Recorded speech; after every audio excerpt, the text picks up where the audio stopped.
We're continuing on our heat and temperature unit, and today we're talking about how heat affects the volume of solids, liquids, and gases. Now, the worksheet that goes along with it, if you look down here, is this one right here, the 3 forms of matter. We're looking today in the video about those top 2 terms, expand and contract. Now, before I even get to definitions, I want you to think expansion, get bigger, contraction, get smaller. Let's take a look at this first thing right here. I bet you can think which one of those is happening, expansion or contraction, just by looking at this photo. The railroads in the heat, in the strong sun, have expanded, gotten bigger, and been unable to keep their shape. That's a problem that scientists use to their advantage, but also they have to plan for to make sure nothing bad happens in buildings, railroads, bridges, a whole bunch of things like that. Let's talk about heating a solid. Now, normally when we do these presentations in class, I get you to copy down the notes in the blue here, but don't worry about this at home. I want you to just focus on keeping track of what's going on. So we're talking about heating a solid, such as maybe a metal ball. If you heat something, it means what's really happening is that the molecules inside are actually moving around a little faster. And we know that from previously, between solids, liquids, and gases, in our solids, that instead of moving around all free-flowing, all those little molecules, they like to vibrate in place. But that doesn't mean that they can not gain more energy or go faster. When you heat a solid, they actually start buzzing around faster. And because of that, this fast vibration makes the ball feel hot when you touch it. The fast vibration of the molecules has another effect too. One that's a little hard to see or feel. When the molecules vibrate faster, they actually push each other a little bit further apart. So what happens to all the molecules of a solid, they push each other a little bit farther apart, and the solid gets a little bigger, called expansion. Now, to think about this, I want you to think about pre-COVID being stuck in an elevator with about 8 different people. Now, if you're all standing there, minding your own business, there's enough room for all of you. But if all of you, use your imagination, started moving a little bit faster and started walking around that tiny elevator, it would feel like you would need a lot more space because you'd be bumping into each other and pushing each other apart. That's the same idea as what's happening when molecules vibrate faster inside solids, is that they bump into each other more, and because they bump into each other, they need more space. And when they take up more space, this is what's called expansion. Now we're going to watch a little video here. In the video, this ball is going to get heated up, or it's going to be put under a flame, and it's going to change whether it's going to be able to fit inside the ring.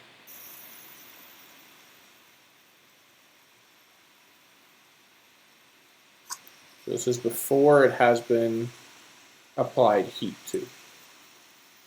Now the person in the video is going to make the ball hotter, causing the particles inside the ball to be vibrating more and bouncing around more.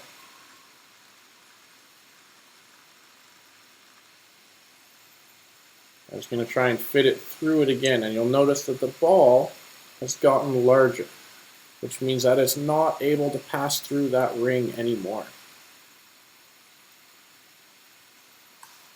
Now, in this part, just imagine that the ball has been is still very hot, and it's cooling it off.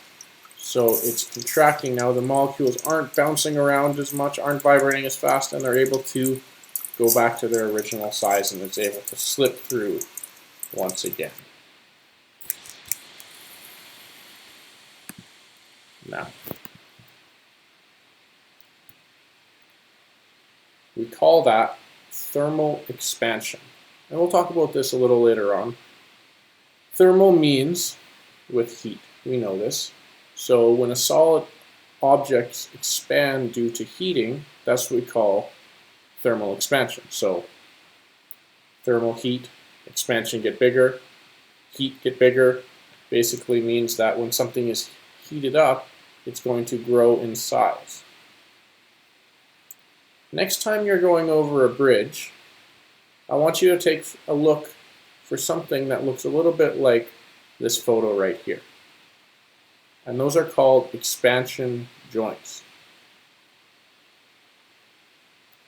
Those actually stop the bridge from expanding and pushing together and crumbling. They're a way for the bridge to expand and grow a little bit so the teeth will interlock right here. The teeth will get a little bit closer together, but the bridge won't actually break. Because just like that metal ball, the bridge is made up of matter too, and a lot of matter. So there's a lot of expansion that can happen. So expansion of solids is something that can be a little bit tricky in things like bridges. So imagine this photo right here. This is like our elevator with the people inside. On the cold part right here, they may be rocking back and forth, but they're staying a little bit more to their personal bubble. They're not having as many bumps into each other people. But think hot, like the people are now walking or running around inside this small little area, they're going to want more room to move around. And those bumping into each other is actually going to make them grow in size a little bit. Now, of course, this is a metaphor for what's happening inside of solids when they get hotter. All solids expand when they are heated, whether it's rocks, metal objects, glass, or even concrete like our bridge example. They all expand when they are heated. They expand because their molecules move faster and push each other apart.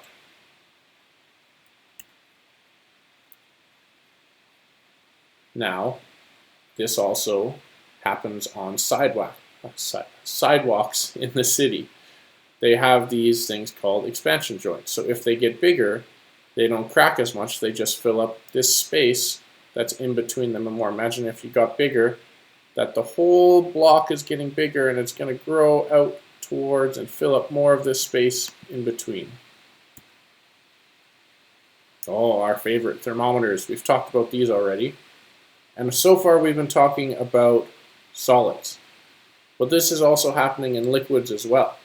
We know that the molecules, they don't as much vibrate inside of liquids. We know that they are a little more free-flowing and they're moving around. But even though they're moving around, they're still going to bump into each other. And when they bump into each other more often, or they're more excited and have more heat, they are going to expand, just like solids. And in our example of our thermometer, there's a whole bunch of liquid at the bottom here as well as in our line here moving up. And if this liquid expands, when it gets hotter, it's going to take up more space inside the tube. And as it takes up more space or expands, it's going to move to a different line on our thermometer. And that's going to be what's going to allow us to see our temperature. Now, liquids that are heated behave the same way as solids. The particles spread out when a liquid expands. Now here's a cool example. If you flip to your second page here, this is actually an example on your worksheet. How do you think these lines look when the temperature is colder? Well, we know that telephone poles and electrical cables, some of them have a little bit of slack in between the lines. It looks like almost they're dangling, like you think they should be really, really tight. It might be a waste of cable. But when you cool something down, we know it shrinks a little bit, it contracts. And it's no different in these cables, is that they actually shrink in length or they'll get shorter when it's cold out. So 2 weeks ago, when it was minus 40 some degrees, really, really cold, you were going to see a lot of shrinking, and you'll probably see that these cables were the shortest that you'll see them all year, versus on a warm summer day, they might be quite a bit longer. When solids begin to cool, the particles slow down and stop moving around as fast, and they begin to create smaller spaces. And this causes the effect known as contraction, which is the opposite of expansion. Now, the example that we can use for this is if you have a balloon at home and you blow it up indoors with warm air, you blow it up as big as you think it can go, the air inside of it is going to be the same temperature as the room. Now, if you take that balloon outside into the cold winter air, winter temperature, it's actually going to shrink, and it's going to shrink quite a bit. That shrinking is contraction in action. All right, so the two things that you're going to get from this one are expansion and contraction. You're probably sick of me saying that. But I want you to be able to describe the change in particle movement when you heat and cool a solid, liquid, or gas. And the rule of thumb is that when you heat something, you give it more energy. And the more energy you give something, the faster those particles are able to move around inside it, whether it's a solid, a liquid, or gas. And the faster that they move, they're going to bump into each other more often, and they're going to want to take up more space. Now, the opposite. If you cool something now, if you take away heat from it, it gets colder. You're actually taking energy away from it. So if something gets colder, it's losing energy. And when something loses energy, the particles, they're not going to be moving around. They're going to start slowing down. Now, they won't come to a stop. They'll just move around a little bit slower. And when they move around slower, they don't need as much space because they're not bumping into each other as often.